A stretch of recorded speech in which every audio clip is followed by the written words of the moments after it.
Here at the Armory in Midtown, we're looking at a potential $3 billion project that developers say would generate hundreds of millions of dollars in tax revenue and dozens of high-paying jobs. It all sounds great, but hundreds of St. Louis residents have been clear they don't want a data center here in Midtown.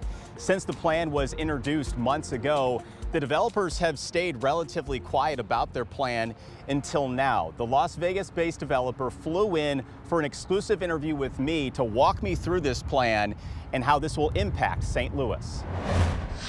As an out-of-town developer, do you have the best interest of St. Louis in mind? We have spent quite a bit of time at this point coming into St. Louis and listening to the community. We've worked closely with Steadfast and a great local team that we've worked closely with to really come in and understand what the community's concerns are and needs. Developer David Danish-Farouz and his team have developed several data centers across the country and is now under contract on the former Famous Bar warehouse building and Armory building in Midtown.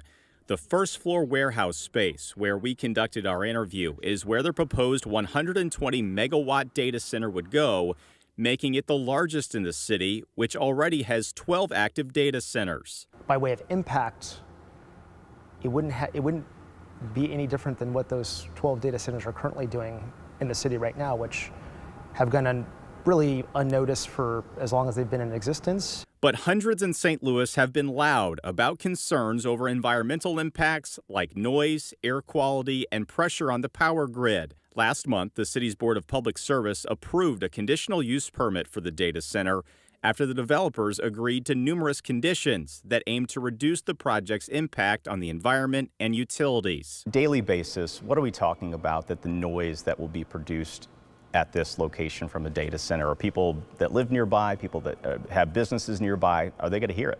I think the simplest way to respond to that is we have a highway on one side, rail on the other side. It's pretty noisy as it is. And so just to put that into perspective, simply put, the data center doesn't create as much noise as the noise that's currently being generated by the rail and the highway. So, but it creates noise. It creates noise. Noise. Cecilia Dvorak, managing partner at St. Louis-based Steadfast City Economic and Community Partners, has been the eyes on the ground for the project. From an air quality perspective, there's a few things that we can and have committed to doing, including putting the generators in encapsulated, basically either in the building or inside encapsulated structures. That allows the air not to go outside of its immediate vicinity. And that helps the noise as well. The developers say the project calls for 18 backup generators with diesel engines. Those would only be used all at once during a complete power failure. To be clear, we are not building a bunch of new infrastructure. We're utilizing existing infrastructure that's not running at full capacity. They showed me this Ameren substation adjacent to the proposed data center that developers say makes this site so appealing. But what would having this data center online mean for your utility cost? The state of Missouri has what we call a large load tariff, and that is legislature that's been put in place so that large consumers of energy that are considered large load, 100 megawatts plus, are responsible for all the associated costs with building and consuming that energy so that it does not impact the ratepayer. So you can confidently sit here today and say that someone who lives in South City, their electric rate's not going to go up because of this? I can only say what the state of Missouri has put into place from a large load tariff perspective, and what that means with Ameren, Missouri, and how that works and downstream. I can't speak to that. We can only speak to what we understand from our project. The city is requiring the developer to use a closed-loop water system, which recirculates the same liquid coolant to absorb heat from servers. It's designed to reduce water consumption. Technology continues to improve on a daily basis, and as that technology improves, things become more efficient, which means you use less water, less energy, or use energy more efficiently. And so, about the same amount of water as an elementary school. Another part of the plan, transforming the Armory building, which last housed an entertainment venue before closing in 2023, into offices. We got access into the building, which still has bars and games set up inside. On the mezzanine or second level, there's actually a lot more floor space than it may look from here. But the answer is there's even a basement level. So the thinking is to even open up the basement, cut out a portion of the floor here to really open it up all the way from the ground floor up, and then build out whatever's required from floors 1, 2, and 3 to where, including the basement, to satisfy the actual layout and use of the user. Danish Farouz says 150 permanent jobs will be housed in the Armory building and 50 at the data center. It can certainly accommodate more than 150 people. It can certainly accommodate more. And of course, we're going to do everything in our power to bring more jobs. But we feel comfortable committing to 150. Yes. And so, would rather under promise and over deliver. But it is definitely a goal to bring more value. The developers say this project is one of the largest private investments in St. Louis, generating hundreds of millions of dollars in tax revenue in the first 10 years of operation. A term of the project's approval is what's called a community benefits agreement. The developers have pledged $15.75 million to the city. Explain the $15 million pledge, what that is, and based on what this can generate and how profitable data centers are, did the city let you off easy on that?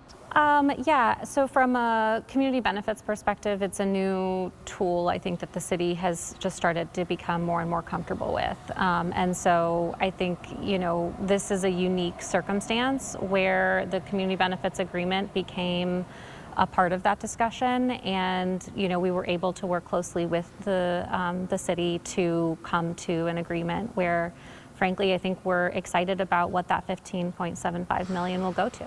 Dvorak says that money would go toward enhancing the city's infrastructure, like the Brick Line Greenway, and the city's digital access inclusion plan. But bigger picture, the developers say this project would provide an economic boost not often seen in St. Louis, a city dealing with declining tax revenue and population. Danish Farouz says the data center can lead to future development at the site and in Midtown. Potentially some residential and maybe a hotel that leads off into from the Armory into the 500 Prospect, which is the parking lot next door, and then eventually maybe a development up into Choteau and Grand, tying Slew's property into this innovation district is what we're calling it, to really round out a master plan development of this corridor. Feasible?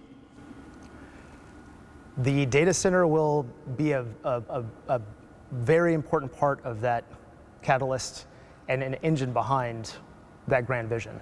As the developers navigate appeals to the project, they say they're determined to get it to the finish line, bringing new life to these large dormant buildings and helping to change the trajectory of St. Louis. If you were talking with somebody that lives in St. Louis and they said, what is going to be the biggest impact to my daily life because this data center now exists? What's the answer? The economic benefit to the city of St. Louis, which is just for the school district alone over $200 million. And so I would like to believe that that's going to be the biggest impact on the city of St. Louis, which from my perspective is a very positive one. So it's not the environmental concerns, it's the economic benefits that it Yes. brings to this region. Yes.